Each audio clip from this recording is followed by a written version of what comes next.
franchise can be one of the best wealth-building vehicles in the world, or it can become a very expensive way to buy yourself a job you can't quit. We actually failed in Spain. We chose a bad location. So I wanted to find out the truth, not from TikTok gurus, not from franchise salespeople, but from real operators, real owners. To be able to run one very well first before you start the second one. Luca basically owns a bunch of different franchises. Can people replace their 9-to-5 job with a franchise? They need to know what they're really buying. A business, a system, a liability, or just another rat race with better branding. Does opening a franchise help you escape the 9-to-5 rat race?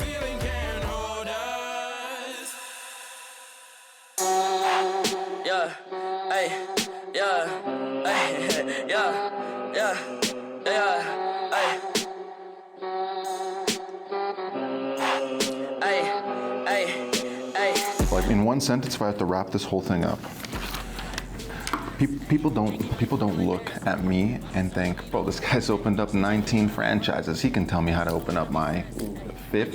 You know what I mean? But there is something about me that people look at and they're like, I can trust this guy. The reason we trust him isn't because he has 20 years of experience and he has like a doctorate and whatever. And like, the reason I trust him is because I've witnessed him putting in so much work, figuring things out, and he has proof of concept. Like, he literally finds the success, and he's willing to do things that other people are not willing to do, and sacrifice things other people are not willing to sacrifice. The title we have for it is, Can You Escape the Rat Race with a Franchise?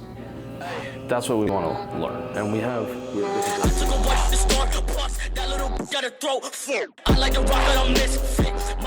I remember before I opened up my first franchise, I used to look at it as like, oh shit, like I can buy myself a really high-paying job and not have to worry about managing people, have like a guaranteed salary, and then if I can get that really organized and really down to a T, I can open up one more, and it's like I'm doubling my salary. I've opened up 2 franchises in my life. So yeah, we took to the streets. We asked Koi. Koi's actually one of our past clients, and then we wanted to go all the way to the other end of the spectrum, which is a good friend of mine, Luca. I think in total he had 5 different brands with over 20 locations. Like, that's someone with over 200, over 300 employees. What the goal with this video was is to bring you guys this information, let you guys see that for yourselves, and to provide you with more clarity when you're making your own decision on whether or not you want to open a franchise. Well, what do we hate about a 9-to-5? Because in general, like, everybody hates something about a 9-to-5. Honestly, I work more than 9-to-5, but it's not having the flexibility for leisure activities after work. Time limitation, less flexibility, and routine fatigue. Just not having the flexibility, just not enough leisure time for myself, probably, and just fixed hours is very limiting. What's stopping me from opening my own franchise or starting my own business is probably funding. What's holding me back is the commitment and liability that comes with owning a business. When you're working a 9-to-5, you don't have enough time to explore what you want to do. And I think opening your own business needs a lot of research. You need the right tools and like everything, but you can't really do it when you don't have the time. Wish we could turn back time to the good old days when the mama sang us to sleep, but now we're stressed out. We're gonna head down right now to Fuller Street and talk to our clients. They built their first franchise, so they told me that they used to work for someone else, and they really wanted to chase that dream of being like a business owner. So we're gonna go get the insights from them. It's gonna be interesting to see if it lived up to the hype that they expected, if they've already started to make money, if they're a little bit more scared now than in the past, because they gotta be a little bit more scared for sure. But it would remind us of when nothing really mattered. Out of student loans and treehouse homes, we all would take the ladder. My name's blurry. Actually, you need to be somebody who can see the end goal and is willing to put in a lot of work at the beginning to achieve that, to set yourself on the trajectory to achieve that end goal. I don't think you can, from my experience, I don't think you can open a franchise and not have like an insanely hard first month. You need to be someone who's willing to put a lot of work up front. You know, way more work than you probably initially thought it would be. Dude, I feel like if it was easy, you'd have everybody doing it. you know, and I know that we're one of those people that have failed. My group, when we did the chat time, we actually failed in Spain. It wasn't because we weren't good operators, but we chose a bad location. Yeah.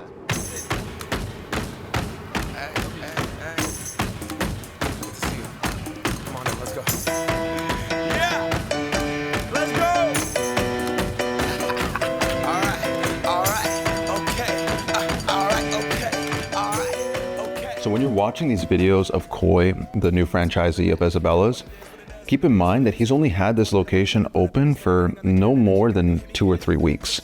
So I think one thing that makes him special is that he's still close enough to the beginning of this whole franchise journey. He still remembers what it's like to sign the franchise agreement, to open his first location, to go through the construction process. Koi is an old client of ours. We just finished his location. He was a first-time franchise owner, and him and his wife decided that they wanted to open up an Isabella Mochi Donuts, and they reached out to us because we've done about 3 or 4 different Isabella Mochi Donuts.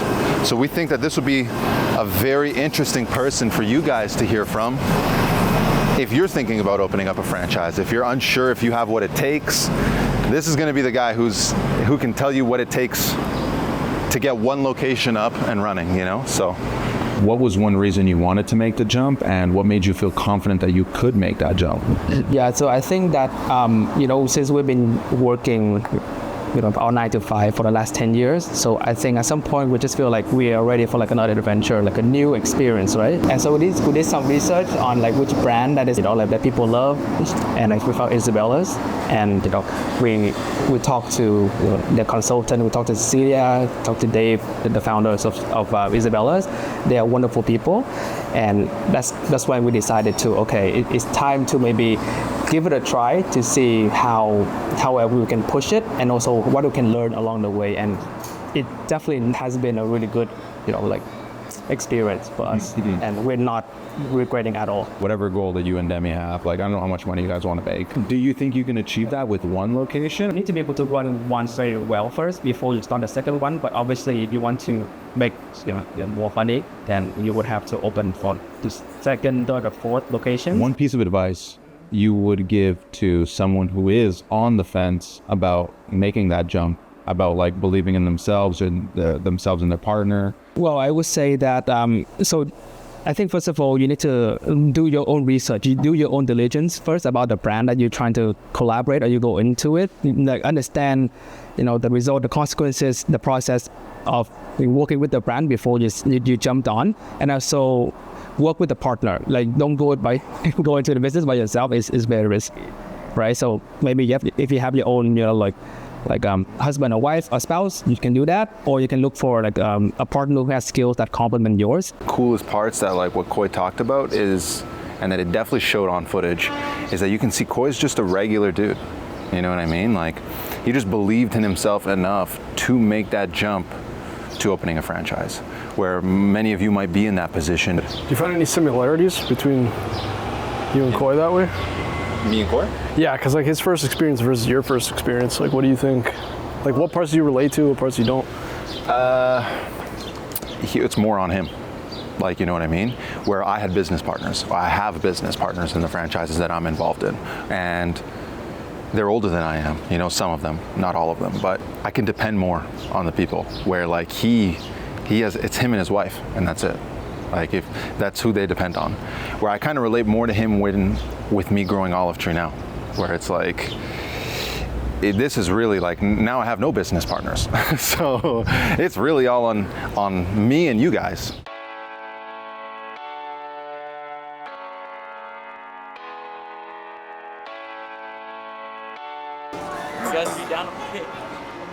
Last night I let the party get the best of me.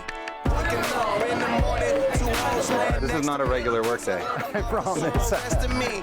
Good weed and cold drinks, that's the motherfucking recipe. Nigga, and we roll deep, so deep. It's going down in this bitch. Concrete. We gon' party all night. No sleep till the older them is all my guys. So tonight everything is on me. The drinks is on me. The bitches on the weed is all free. Get high, me so high, we don't see the whole suite. The 5 to 11.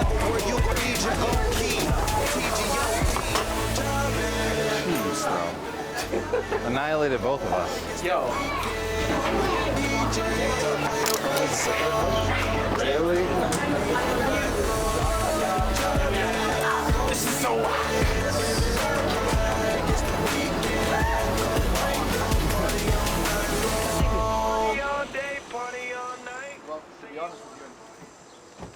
We're coming to check out one of the job sites we recently finished. Haven't had a chance to stop by. Raheem and the team on the operations side to manage the whole project. Painted the unit, changed the light fixtures, changed the flooring, helped the client set up new furniture and install their old furniture back in there. So yeah, we're gonna check it out. Yeah, that's pretty cool. The Iris Gallery location is built inside of a shipping container. This is not some 4,000 square foot franchise location. You don't have to just jump off the fence, go from one side of the fence of like working somewhere to owning a 4,000 square foot location.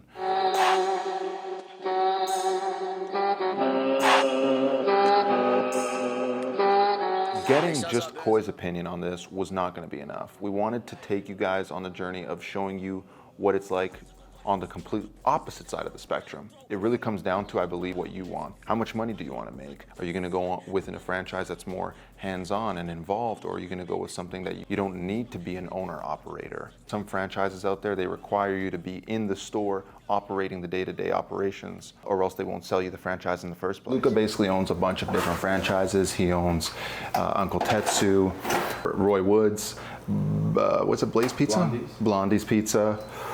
Unholy Donuts. Like, this is someone you're listening to that has over at least 7, 8 locations now, more? 23 locations. So this is someone who's not buying themselves a 9-to-5. So you can hear on the other end of the spectrum.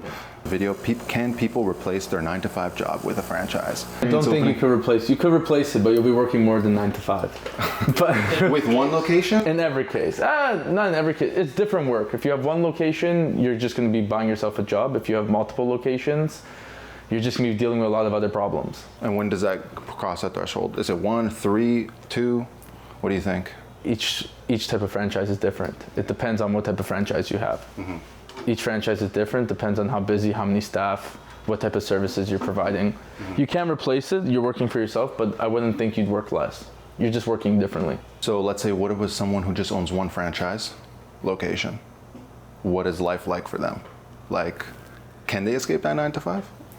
Partially, but you're always responsible. It depends on your sales. If you have a good profitable location, you have one location that's making money and you're okay taking yourself $80K home a year, yeah, maybe you're not working much. You're paying managers to do the work for you. Mm-hmm. If you want to make more, it depends on how much you need in life. I think the most important thing to remember and ask yourself is, how far do you want to take this? We saw Koi, we saw Luca. Do I want to have one location? Do I want to have 5 locations? How much money do I want to make?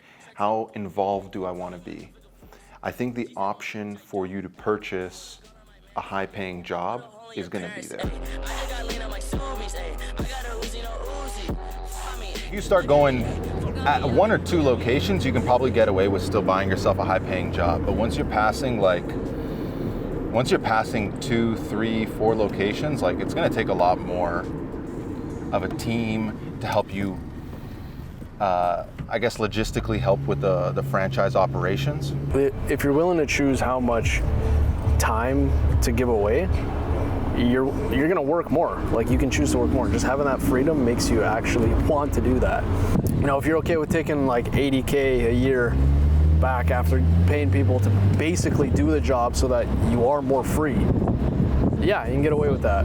But if you like how the money tastes and you want to do more stuff with the freedom you paid for, then it's going to require you giving up more time. But at least I think the worst part about a 9-to-5 is you don't have the freedom to choose that. Does opening a franchise help you escape the 9-to-5 rat race? I think it's just going to change the way it looks for you. I feel like you'll still be working 9-to-5 as long as your employees are working, your managers are working, but you'll have a lot more freedom. You can be a lot more selective on what you're going to be working on. So it doesn't completely replace the 9-to-5 rat race. It kind of changes what it looks like for you.